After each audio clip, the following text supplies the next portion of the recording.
안녕하세요. 캔들피그와 기마백의 나불대화 시간입니다. 요즘 들어 그레이트 리셋에 대한 이야기를 하는 사람들이 많이 늘었는데요. 일반인들 뿐만 아니라 고위 관료나 전문가들도 공적인 자리에서 언급하는 횟수가 상당히 늘었다는 걸 피부로도 느끼는 것 같습니다. 그레이트 리셋은 세계경제포럼에서 등장한 그런 용어인데요. 앞으로 세계가 1930년대 이후로 최악의 공황에 직면할 수 있다면서 세계는 사회, 경제, 교육 모든 영역에서 바뀌어야 한다고, 그래서 자본주의 리셋이 필요하다고 세계경제포럼 회장이 언급한 적이 있죠. 그럴싸한 이야기 같지만 사실 이 바탕에는 지금 회복이 불가능한 심히 불안정한 상황이라는 생각이 깔려 있는 거죠. 우리 컴퓨터 고장났을 때 이 집 저 집 별짓 다 해보다가 끝까지 해결이 안 되면 어쨌든 컴퓨터는 계속 써야 하니까 결국 일정 부분 포기하고 포맷을 하잖아요. 그런 재설정의 의미에서 그레이트 리셋을 언급을 한 겁니다. 이런 재설정이 필요한 수준의 공황 상태의 핵심은 항상 경제 문제가 원인이 되는데요.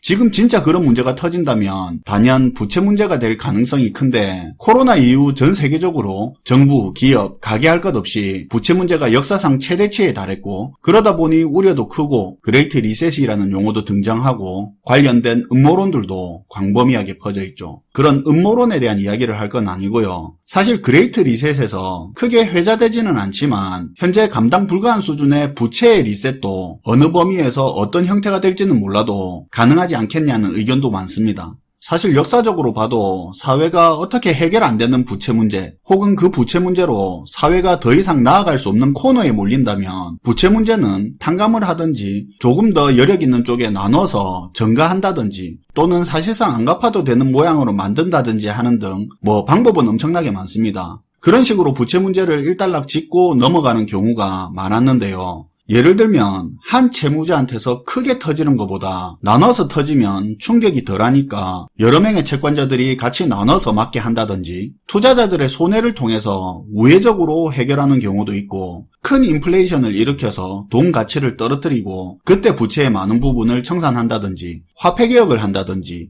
도덕적 해이라는 비판을 무릅쓰고 구제금융을 해준다든가, 이건 사실상 정부가 돈 갚아주는 거죠.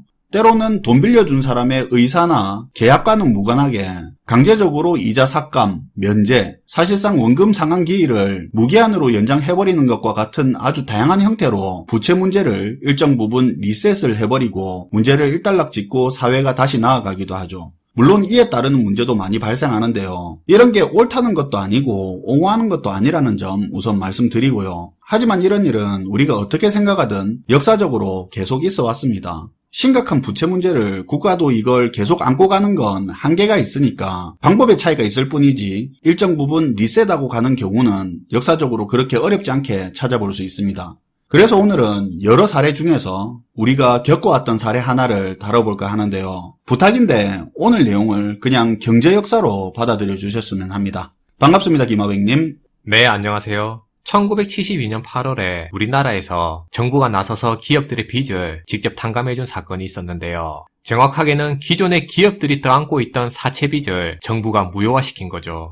당시에 기업들이 은행이 아니라 사채빚을 많이 썼나요? 네, 당시 1960년대만 하더라도 지금의 시중은행 같은 그런 제도권 금융이 발달하지 않을 때라서 사채 시장이 활발하게 됐는데, 그 규모가 어느 정도냐면 기업 운용 자금의 30% 정도를 이 사채 시장에서 빌려서 운영할 정도로 사채 시장이 실질적으로 지금의 은행 같은 그런 역할을 하고 있었는데요. 예전에 드라마 같은 데 보면 의리의리한 집에서 한복 입고 얼굴 번들번들한 할배한테 기업 사장들 찾아와서 어르신 이번 한 번만 도와주십시오 이런 거 나오잖아요. 네, 딱 그 장면입니다. 그리고 당시에 우리나라의 산업 구조만 봐도 왜 그렇게 사채업이 기업한테 그렇게 큰 영향력을 끼칠 수 있었는지 그 이유를 알 수 있는데요. 아무래도 우리나라 산업이 그때까지만 하더라도 엄청나게 돈이 드는 그런 중화공업이 아니었고요. 상대적으로 적은 자본이 드는 경공업 위주의 그런 산업 구조다 보니까 사채 시장이 더 큰 영향을 끼칠 수 있었다고 볼 수 있습니다.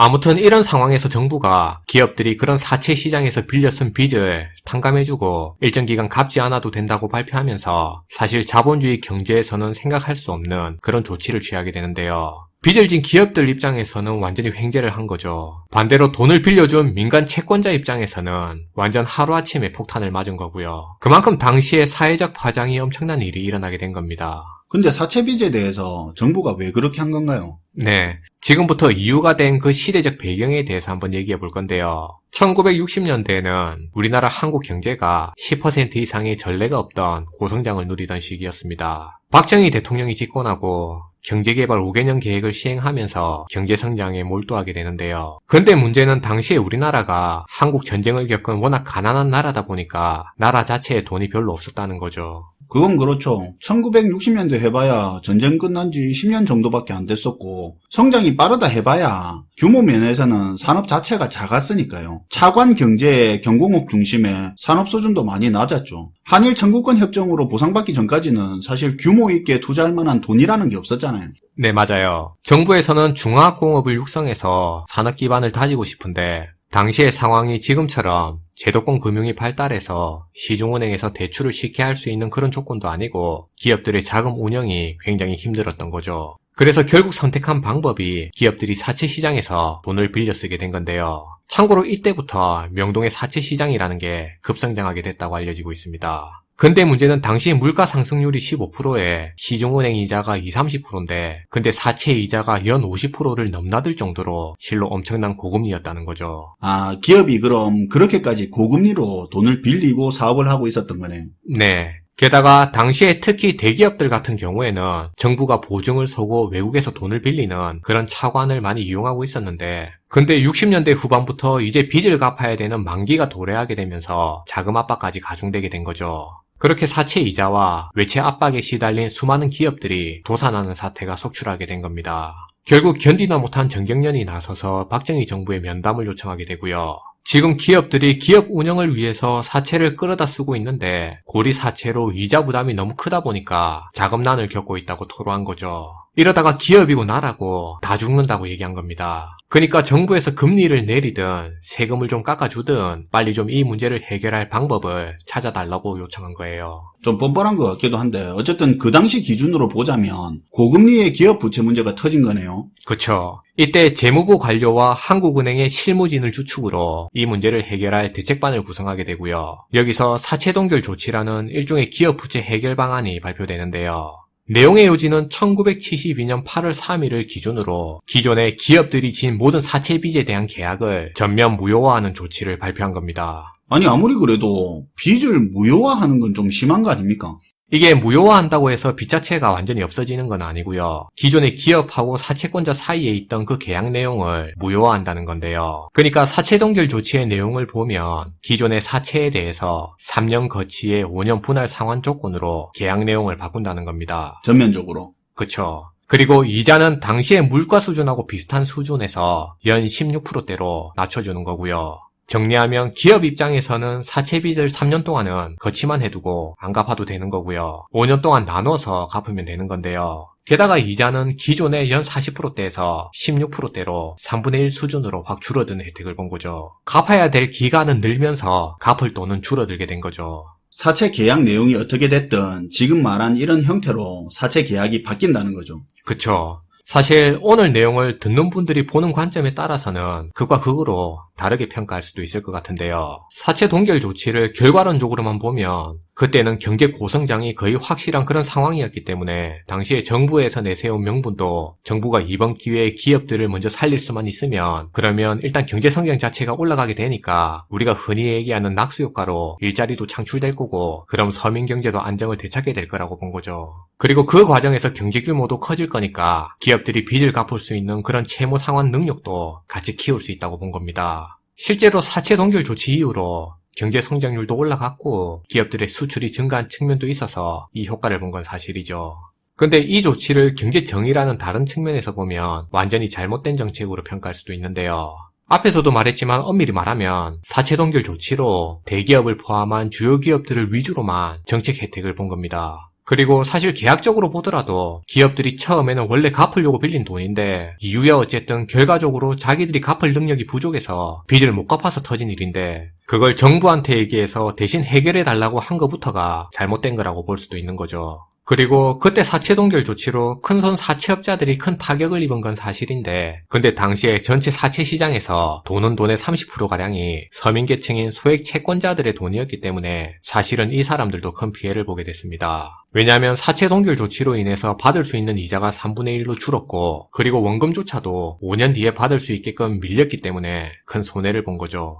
그래서 결과적으로만 보면 기업들은 이득을 봤지만 사채 시장에서 돈을 빌려준 채권자들은 큰 손해를 본 조치였습니다. 그리고 이거 외에 추가적인 긍정적인 부분을 보면 당시에 사채 시장을 통해서 음성화돼 있던 금융시장이 사채 동결 조치로 양성화되면서 지하에 있던 돈들이 제도권으로 들어오는 그런 계기가 됐는데요. 아니 사채 동결 조치를 했다고 어떻게 음성화돼 있던 돈이 양성화됩니까? 왜냐하면 정부가 사채 동결 조치를 발표하면서 미리 신고 기간을 두고 채권자가 빌려준 돈이 있으면 그 돈의 출처와 사채 내용을 신고하라고 한 거죠. 그리고 신고 기간에 신고를 안 한 그런 사채가 있으면 그 돈은 기업이 빚을 안 갚아도 된다고 발표한 겁니다. 그러다 보니까 당시 지하에 있던 돈들이 이 신고 기간을 거치면서 다 드러나게 됐는데요. 그 금액이 3,456억으로 이 규모가 어느 정도냐면 당시에 우리나라에 있던 전체 현금하고 예금을 합쳐서 M1 통화라고 하는데요. 이거의 80% 정도를 차지하는 금액이었죠. 그리고 그런 양성화 과정에서 사채 시장에서 돌던 돈들이 제도권 금융으로 많이 흡수되면서 세수가 늘어나는 그런 긍정적인 측면도 있었고요. 반면에 또 다른 부정적인 측면은 이때를 계기로 해서 사실 이 현상이 모든 산업화 시대의 특징이기는 한데 기업들이 정경유착의 맛을 알아버리게 됐는데요. 기업들이 자신들한테 유리한 특정 정책을 끌어내려고 로비 활동을 본격화하게 된 거죠. 그래서 과거 사채 동결 조치의 어떤 특정 부분만 보고 무조건 좋다, 무조건 나쁘다고 그렇게 평가할 부분은 아니고요. 보는 관점에 따라서는 긍정과 부정이 극과 극으로 나뉠 수 있는 내용이라고 평가할 수 있는데요. 근데 기본적으로는 일단 자본주의 시장 경제 논리 자체에는 안 맞다고 보는 게 옳을 것 같습니다. 그래서 개인적인 생각으로는 향후에 앞으로 비슷한 상황이 생긴다고 했을 때 우리 경제에 타격이 있더라도 기본적인 시장 원칙과 원리는 지키면서 따르는 게 맞다고 보는데요. 개인적으로는 그게 더 바람직하다고 생각하는 거죠. 피해가 있더라도. 그쵸. 네, 잘 들었습니다, 김하백님. 네, 감사합니다. 이 내용을 들으면 어떤 생각이 드시나요? 과거 산업화 시대의 제조중심 산업구조에서는 기업 매출 증가는 곧 일자리가 비례해서 늘어나고 국민소득 증대라는 공식이 성립됐기 때문에 비판에도 불구하고 기업을 살려야 한다는 그 명분도 일정 부분 힘이 실릴 수 있었는데요. 하지만 지금은 기업의 매출과 일자리는 이제 비례한다고 보기도 어렵고 과거와 같은 낙수효과니 하는 명분으로 기업을 살리자는 논리가 받아들여지기 어렵죠.